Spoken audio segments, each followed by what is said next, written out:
bien comprendre les signes de la vie.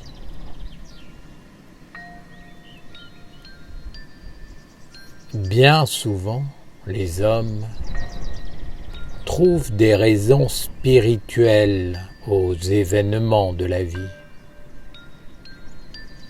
Lorsque tout va bien, ils pensent qu'ils sont bénis des dieux. Par contre, si tout va mal, ils pensent être punis, que les mondes supérieurs ne les aiment plus. Les hommes sont toujours en train de chercher qui ils sont. Ils veulent sans cesse se tourner vers un monde supérieur pour être rassurés, consolés, pour recevoir la confirmation de leur existence, de ce qu'ils sont. En fait, l'homme ne sait pas qui il est. Il se cherche et pense se trouver à travers les illusions. Bien souvent, lorsqu'il voit un animal dans la nature, il se réjouit. Il voit un signe forcément merveilleux que lui font les mondes supérieurs. Les hommes n'ont pas compris la réalité de la vie.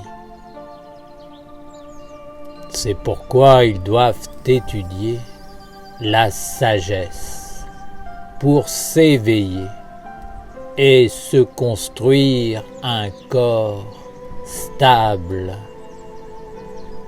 qui leur permettra de sortir de leur illusion. Pour l'instant, ils ne cherchent qu'à exister dans ces illusions, qu'à se sentir regardés, évalués, notés, appréciés, aimés. Ils sont comme des orphelins à la recherche d'un amour perdu qu'ils essaient de trouver auprès d'un monde abstrait. Pourquoi allez-vous chercher ailleurs ce que vous pouvez trouver et vivre dans votre monde? Cessez d'être aussi compliqué. Ne cachez plus votre vie intérieure derrière des pensées sombres. Au contraire, soyez des êtres généreux, vivants, pas nécessairement dans l'appréciation de la personne qui est en face de vous. Ne passez pas votre temps précieux à vous regarder les uns les autres pour vous juger, vous comparer, vous jauger, vous analyser. Soyez avant tout vous-même, relié au plus haut et faites de votre vie une œuvre qui réjouit à la fois les mondes supérieurs et le monde des hommes.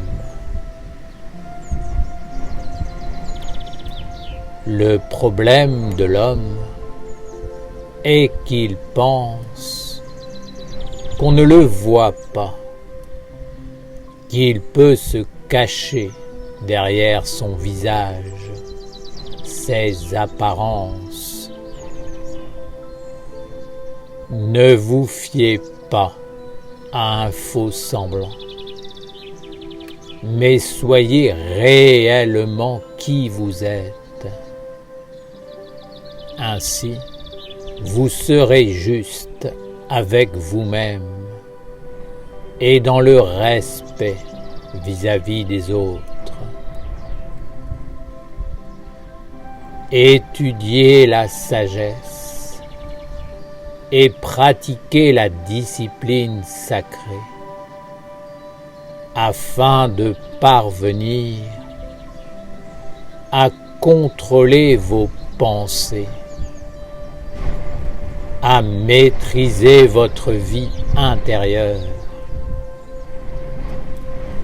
Ainsi, vous pourrez ne pas être des êtres faux, se cachant derrière des apparences trompeuses, des menteurs, des médiocres.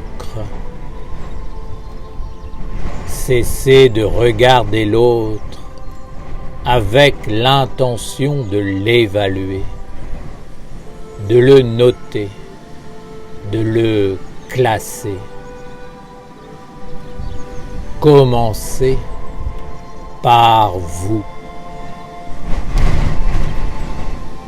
Regardez votre vie et concentrez-vous sur vos pensées, vos sentiments, vos attitudes, vos gestes, vos réalisations. Ainsi, vous deviendrez juste avec vous-même et n'aurez plus besoin d'aller chercher un réconfort et une justification devant des mondes supérieurs. Si la nature se manifeste à vous, ou si des épreuves vous touchent, c'est simplement que la vie vous entoure et qu'en fonction de ce que vous faites, elle est agréable ou désagréable. N'y voyez pas forcément la volonté d'un monde supérieur. Lorsque le monde divin s'approche d'un homme, ce n'est généralement pas pour le féliciter, mais plutôt pour le redresser, le corriger,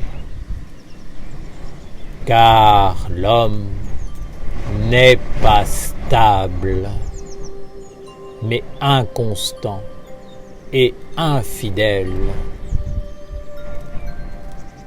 Sa nature est changeante et bien souvent, il modèle sa vie en fonction de ses humeurs et des influences du monde qui l'entoure.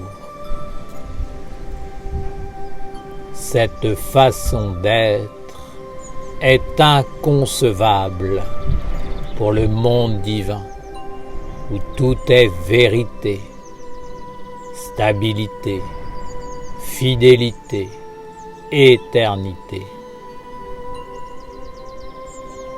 Concentrez-vous sur ce qui est éternel en vous Soyez fidèles à la tradition de la lumière et faites ce que vous avez à faire de votre vie. Ainsi, vous vous stabiliserez et entrerez dans le monde réel. N'allez pas chercher une récompense illusoire dans un autre monde. La récompense est dans ce que vous êtes, dans ce que vous faites et dans ce qui émanera de vos œuvres. Ce n'est pas parce que vous parlez de la lumière que vous êtes la lumière.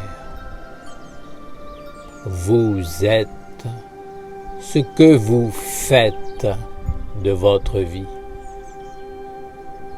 Regardez les actes que vous posez tout au long de votre chemin et vous saurez qui vous êtes réellement et avec qui vous êtes lié.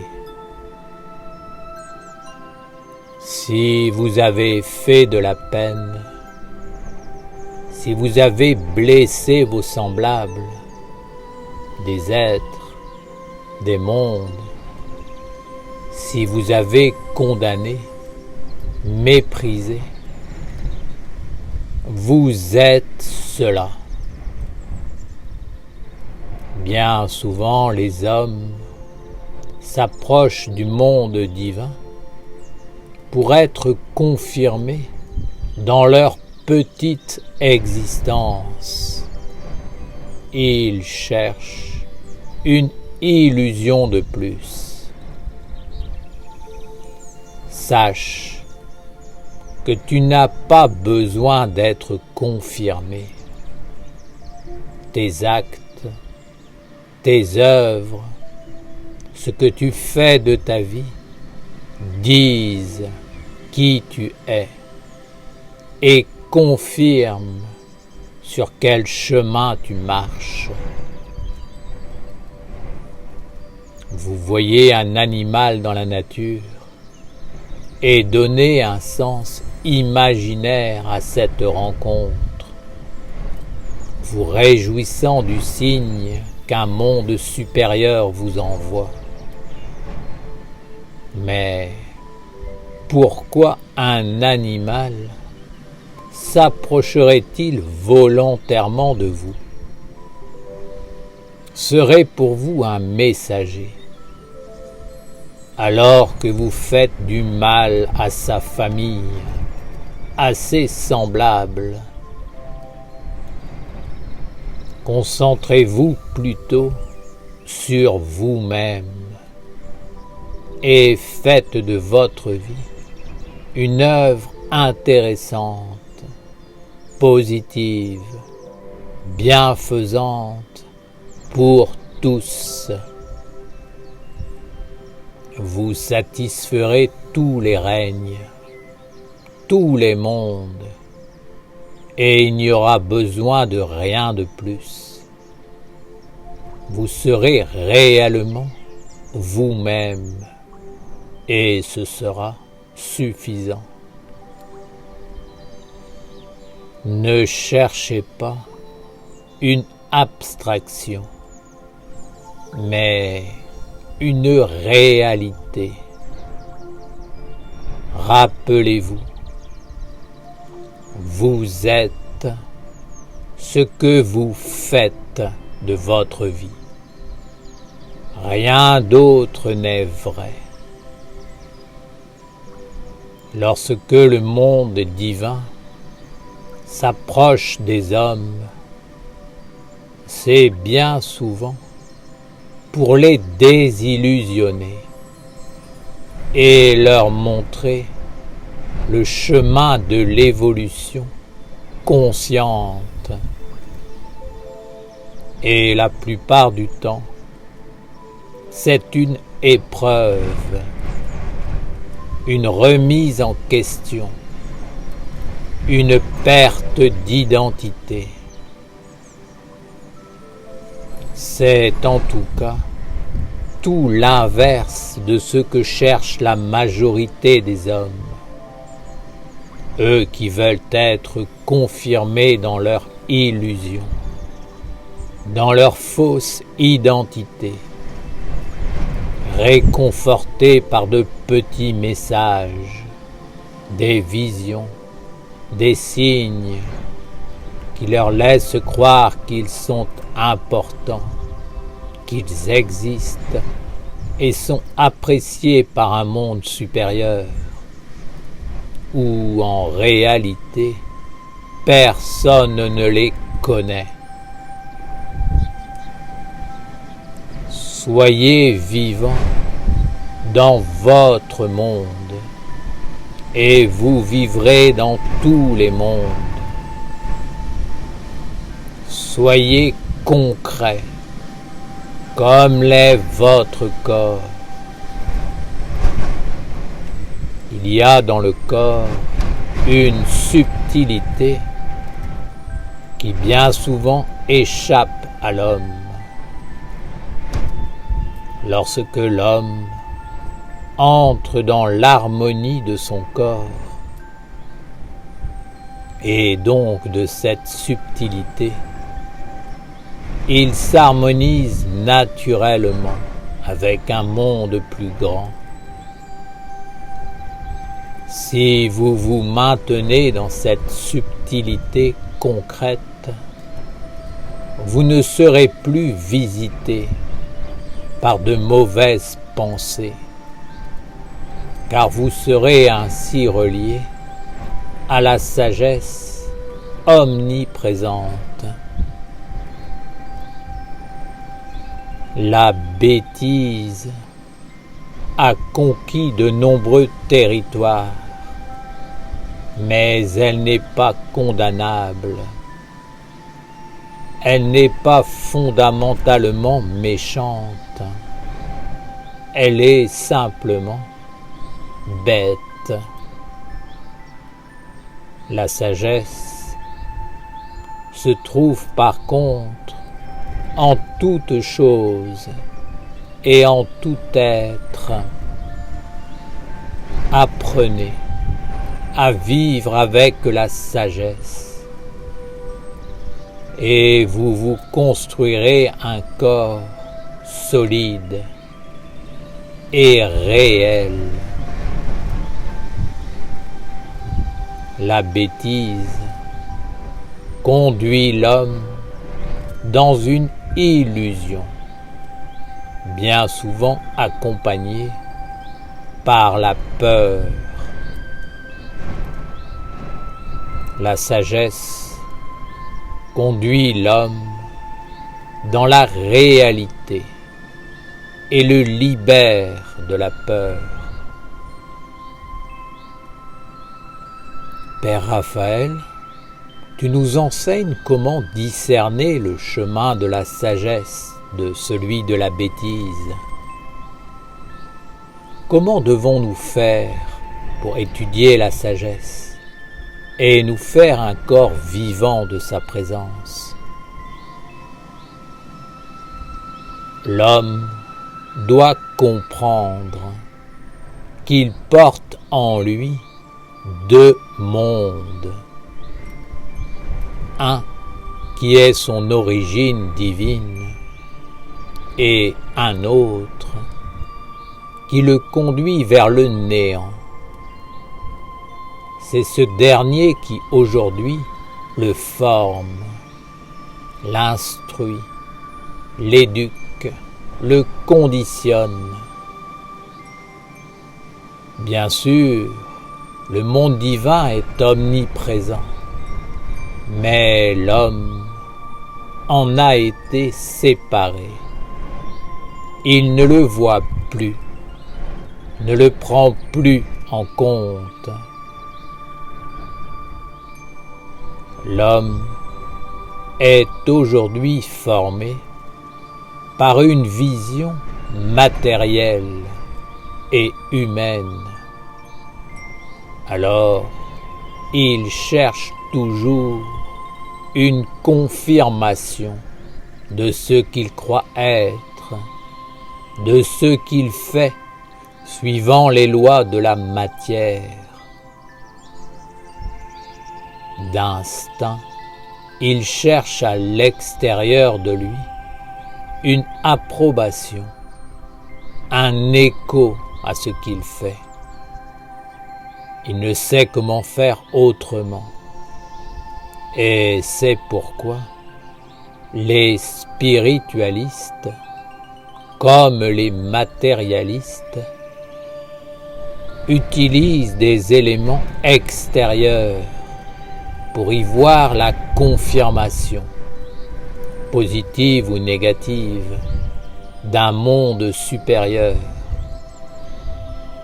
Ceci est une grande illusion.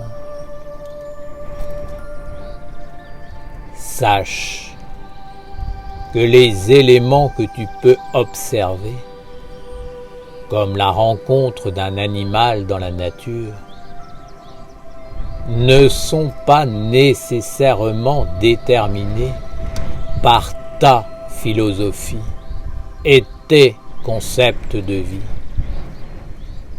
Ils n'ont pas forcément la cause que toi-même tu veux bien leur prêter. L'illusion est bien souvent dans l'œil de celui qui regarde. Si tu veux t'approcher de la sagesse et cultiver la voie de l'immortalité, tu dois former en toi des organes de perception du monde originel. C'est par l'étude consciente du texte sacré et des enseignements de la tradition pure des Esséniens que tu parviendras à ce but. Cultive la dévotion pour les textes que tu étudies et accomplis les rites qui nourrissent les égrégores de la lumière. Ainsi, ces organes se formeront et tu pourras être de plus en plus réceptif à ce qui est grand et vrai de toute éternité. Incline-toi devant la sagesse essénienne qui a été apportée par les plus grands maîtres et fils de Dieu sur la terre. Crée un espace pour l'étude et la dévotion dans ta vie. Ne le fais pas uniquement pour ta personne mortelle, mais aussi pour le bien de tous les êtres, comme un service envers les dieux et le Père.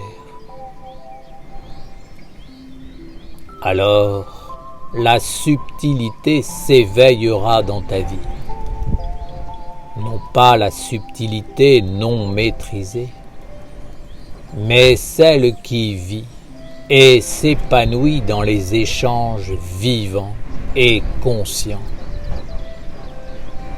Cette subtilité est la loi qui gouverne la magie. Ainsi, tu deviendras un mage, un être qui connaît les échanges subtils de la vie et sait les orienter vers la sagesse ou la bêtise. Lorsqu'elle est sacrée, la pratique de la magie conduit toujours à la sagesse. l'étude et la pratique de la sagesse essénienne, de ses rites et de sa discipline, éveilleront également en toi la loi de similitude.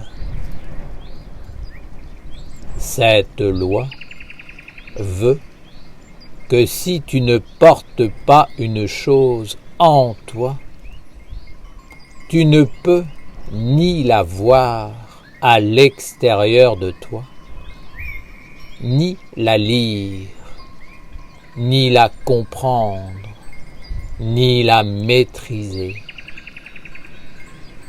Elle se limite à des images à l'extérieur de toi, qui n'éveillent pas ta vie intérieure et ne peuvent pas t'ouvrir le chemin des mondes divins, éternels, immortels.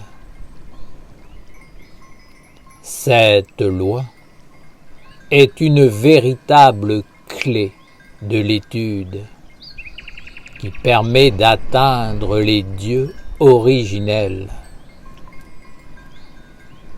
Je dis à tous les spiritualistes que la bêtise est de croire à des choses, à des enseignements, à des idées, à des concepts qui n'ont rien à voir avec leur propre vie. Soyez simple, humble et avancez pas à pas en éveillant l'intuition sacrée, la lumière intérieure et en nourrissant les corps subtils qui vivent à l'intérieur de vous et qui, une fois éveillés et harmonisés, peuvent conduire l'homme dans la vérité. Ne soyez pas comme ceux qui sont dépendants du monde matériel, cherchant des confirmations extérieures qui justifient leurs illusions intérieures. Il ne faut pas vivre suivant des concepts ou des apparences auxquelles votre époque et votre monde vous disent d'adhérer. Il faut tout simplement être en accord avec ce qui est vrai de toute éternité, avec l'origine divine. À travers l'étude sacrée, construisez-vous de l'intérieur, pas à pas, jusqu'à ce que le monde extérieur s'illumine de la divinité qui est descendue en vous. Vous saurez parce que vous serez. Tel est le commencement de la sagesse.